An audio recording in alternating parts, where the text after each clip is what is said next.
Good morning students. ज्ञान विहार द्वारा आयोजित ऑनलाइन क्लासेस में एक बार फिर से आप सभी का हार्दिक स्वागत है। प्यारे विद्यार्थियों, जैसा कि आपने पिछली कक्षा में अध्याय फर्स्ट दक्षिणी चित्र शैली के बारे में अध्ययन किया। दक्षिणी चित्र शैली के प्रमुख जो है रियासतें कौन कौन सी थी उनके बारे में अध्ययन किया और उन रियासतों की विशेषताओं के अलावा उन पर जो बाह्य प्रभाव देखा गया उनके बारे में आपने देखा। जैसे कि अहमदनगर में अकबर का प्रभाव जो है बड़ा, तो वहीं पर बीजापुर में आपने देखा जहांगीर कालीन मुगल कला का प्रभाव पड़ा। एक प्रकार से अपन कह सकते हैं कि 15वीं शताब्दी के उत्तरार्ध तक आते आते भारतीय चित्रकला पर जो है महत्वपूर्ण परिवर्तन दिखाई देने लगे थे, यानी कि बाह्य प्रभाव जो है देखने को मिले थे।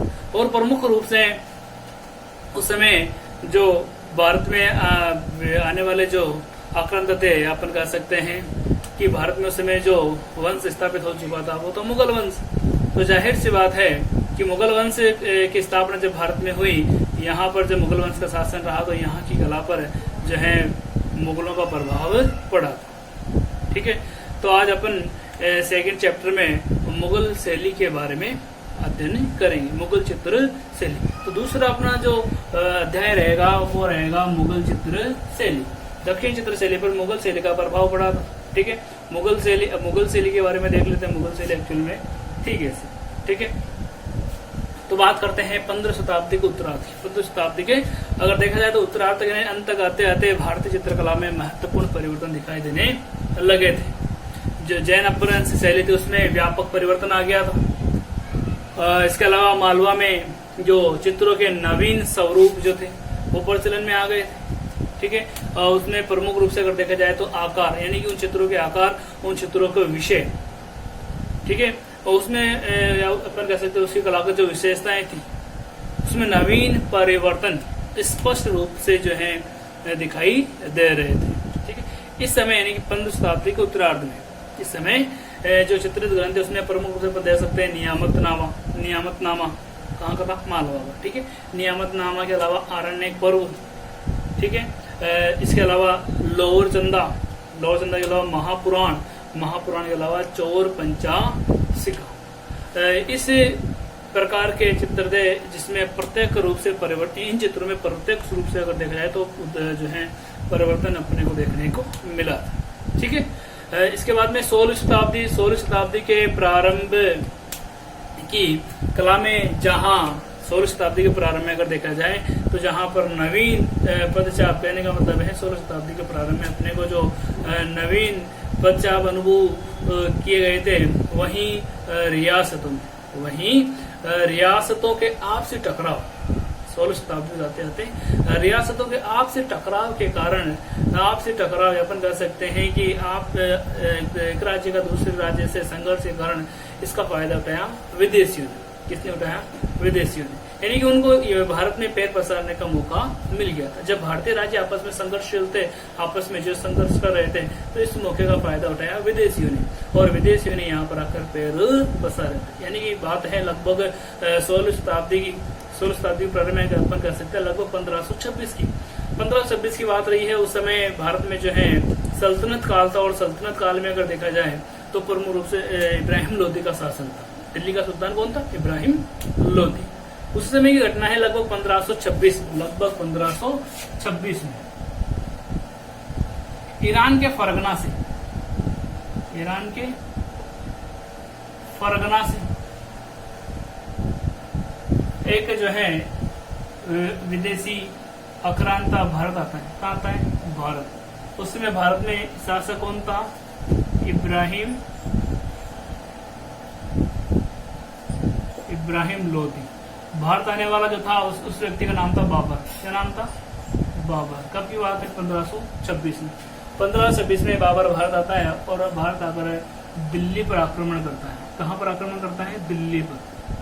दिल्ली का उस समय शासक कौन था? इब्राहिम लोदी। एक प्रकार से कहते हैं इब्राहिम लोदी पर आक्रमण करता है और इब्राहिम लोदी और बाबर के बीच में जो 1526 में युद्ध हुआ था वो पानीपत के प्रथम युद्ध के नाम से जाना गया था। इस युद्ध में दिल्ली का जो सुल्तान था इब्राहिम लोदी, उसकी मृत्यु हो गई थी और उसकी मृत्यु होने के साथ ही भारत में एक नए राजवंश का उदय हुआ जिसे मुगल वंश के नाम से पुकारा गया।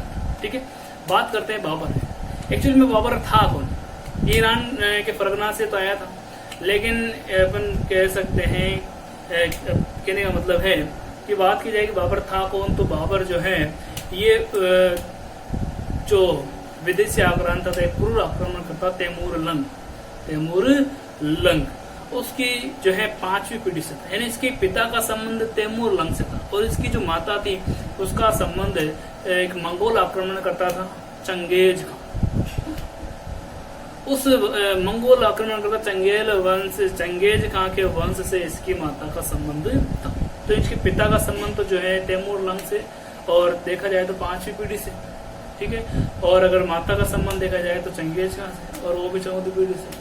ठीक है, तो इस प्रकार दो क्रूर जो है एक प्रकार से जातियों या अपन कह सकते हैं कि शासकों के जो है वंश से ये जो शासक रहा था बाबर, जिसने 1526 में भारत में मुगल वंश की स्थापना की थी। ठीक है, और इन दोनों वंशों से संबंध होने के कारण ही इन्हें क्या कहा गया? मुगल कहा गया। ठीक है, मुगल शहंशाह जो है प्रारंभ में कला प्रेमी थे। मुगल बादशाहों के बारे में, मुगल शासकों के बारे में अगर देखा जाए तो मुगल प्रारंभ में कला प्रेमी थे, कला को बढ़ावा देने वाले, कला को संरक्षण देने वाले थे। नहीं, कैसे पता चलता है? क्योंकि जब ये भारत आए थे तो अपने साथ ईरान से कुछ चित्रकार लेकर आए थे। इससे सिद्ध होता है कि ये जो शासक हैं ये भी कला प्रेमी हुआ करते थे। ठीक है, कला प्रेमी रहे हैं। जैसे बात करें अगर बाबर की, बाबर के बाद में उसका जो पुत्र हुआ हुमायूं, हुमायूं के बाद में अकबर, बाबर के बाद में हुमायूं और हुमायूं के बाद में अकबर के बाद में अगर देखा जाए तो जहांगीर, जिसका काल मुगल काल का स्वर्णिम काल माना जाता है, जहांगीर। ठीक है, जहांगीर के बाद में शाहजहां तक। शाहजहां ने जो है चित्रकला के प्रति ज्यादा ध्यान नहीं दिया, बल्कि स्थापत्य कला के प्रति ज्यादा ध्यान दिया था। शाहजहां के बाद में शासक बना औरंगजेब जो है बड़ा कट्टर शासक था और जो है कला से इससे नफरत थी, तो इसने कलाकारों को अपने राज्य से बाहर भी निकाल दिया। ठीक है, तो मुगल शैली प्रारंभ में अगर देखा जाए तो पूर्णतः ईरानी थी। कैसी थी? ईरानी कहलाती। मुगल जो ये कहाँ से आए थे? ईरान से आए थे और वहीं पर रहा करते थे, वहीं पर इनका साम्राज्य शासन था। तो अगर मुगल शैली देखा जाए तो प्रारंभिक रूप से कैसी थी? ईरानी थी। कैसी थी? ईरानी थी, जिसे भारतीय संदर्भों में प्रस्तुत किया जा रहा था। ठीक है, अकबर के समय यह शैली, मुगल शैली राजस्थानी अपभ्रंश व दक्षिणी शैलियों के समन्वय से नवीनता प्राप्त कर मौलिकता प्राप्त करने लगी थी। यानी कि अकबर जो है यहाँ पर काफी लंबे समय तक शासक रहा था और कई रियासतों, कई राज्यों पर उसने अपना अधिकार भी किया था। और इसके अलावा जहांगीर के समय यह पूर्णतया भारतीय हो गई थी। जहांगीर के समय अगर देखा जाए तो जो ईरानी शैली थी पूर्णतः कैसी हो गई थी? भारतीय हो गई थी। ठीक है, अगर देखा जाए कि जो मुगल शैली है उसका जन्मदाता कौन है, तो ध्यान रखना ईरानी और राजस्थान शैली। ऐसा माना जाता है कि ईरानी और राजस्थान शैली से मुगल शैली का विकास हुआ है। तो अगर आपसे पूछा जाए कि मुगल शैली के जन्मदाता शैलियां हैं, तो ध्यान रखना राजस्थानी और ईरानी को जो है मुगल शैली के जन्मदाता शैली कहा जाता है। ठीक है, इसके अलावा देखा जाए तो एक विद्वान है राय कृष्ण दास। कौन है? राय कृष्ण दास। उनका मानना है कि भारत में मुगल शैली का जो जन्म है वो किसके आगमन से होता? बाबर के आगमन से। मुगल वंश की स्थापना किसने की? बाबर ने की। तो राय कृष्णदास लिखते हैं कि भारत में मुगल वंश की स्थापना बाबर के आगमन से ही हुई थी। मुगल शैली का जो जन्म है बाबर के आगमन से ही हुआ था और बाद में शाहजहां तक, यानी बाबर से इसका प्रारंभ हुआ, इसकी शुरुआत हुई और ये कहां तक चलती रही? शाहजहां के समय तक, यानी जब तक शाहजहां शासक बना था तब तक जो है इसका निरंतर यानी लगातार विकास होता चला गया। और देखा जाए तो जब जहांगीर शासक बना तो इस मुगल शैली, अपन कह सकते हैं कि मुगल शैली जो है अपने चरमोत्कर्ष में, अपने सबसे उत्कृष्ट समय इसका जहांगीर का समय रहा था। तो ध्यान रखना मुगल शैली का जो चरमोत्कर्ष काल है वो जहांगीर के समय का था। शाहजहां के बाद औरंगजेब सत्तारूढ़ होने से और शाहजहां के बाद में औरंगजेब शासक बना। ठीक है, वह बड़ा कट्टर शासक था, धर्म के आधार पर शासन किया करता था। तो उसने कलाकारों को चित्रांकन छोड़ने के लिए बाध्य किया। अपने राज्य में जितने भी कलाकार थे उनको जो है चित्रांकन का कार्य छोड़ने के लिए बाध्य किया। जान बचाने के लिए बेचारे कलाकार जो हैं दूसरे रियासतों में शरण लेने लगे। यानी उनको कह दिया गया, आदेश दे दिया गया कि अगर ये इसी रियासत में रहना है तो चित्रांकन छोड़ना होगा, अन्यथा आप जो है किसी अन्य रियासत में चले जाएं। तो बेचारे जो हैं कलाकार जो हैं अपनी जान बचाने के लिए दूसरे रियासतों में शरण लेने लगे, और जो इसी रियासत में नहीं औरंगजेब की रियासत में रह गए, उन्होंने अपने जीविकोपार्जन के लिए अपने कार्य बदल लिए थे। यहीं से यानी कि देखा जाए तो औरंगजेब से ही मुगल कला का पतन प्रारंभ हो गया था, क्योंकि अब तक जो शासक है उन्होंने कला को बढ़ावा दिया, कला को संरक्षण प्रदान किया, लेकिन औरंगजेब जो था वो कला का विरोधी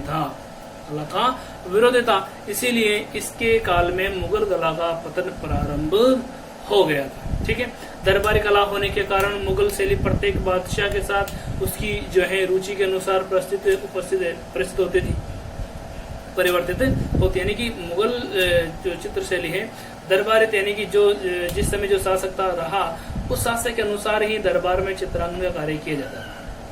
तो फिर कह सकते हैं कि शासक की रुचि के अनुसार ही जो है कला में, मुगल कला में जो है परिवर्तन होता रहता था।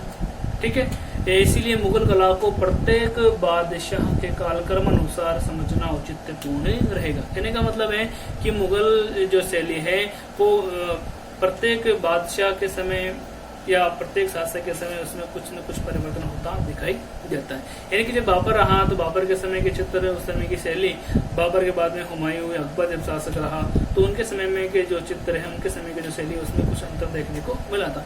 एक प्रकार से अपन कह सकते हैं कि इन शासकों की, यानी मुगल जो बादशाह थे, उनकी रुचि के अनुसार ही कला कार्य की जाती थी। अपन कह सकते हैं कि उनकी रुचि के अनुसार ही कार्य किया जाता था। इसीलिए इस मुगल कला को प्रत्येक बादशाह के काल क्रमानुसार, यानी कि उनके समय के अनुसार पढ़ना ही औचित्यपूर्ण रहेगा। यानी सबसे पहले अपन बात करेंगे बाबर की। बाबर ने ही मुगल वंश की स्थापना की थी, तो यहीं से शुरुआत करेंगे। ठीक है, आज की वीडियो में इतना ही। कल अपन जो है मुगल वंश के शासकों में सबसे पहले देखेंगे बाबर, और बाबर के समय कौन कौन चित्रकार भारत में आए, ठीक है, और किस चित्रकारों के नाम से पुकारा गया। इस प्रकार हम मुगल वंश के शासक को एक एक करके सबके बारे में अध्ययन करेंगे। धन्यवाद। घर पर रहें, सुरक्षित रहें।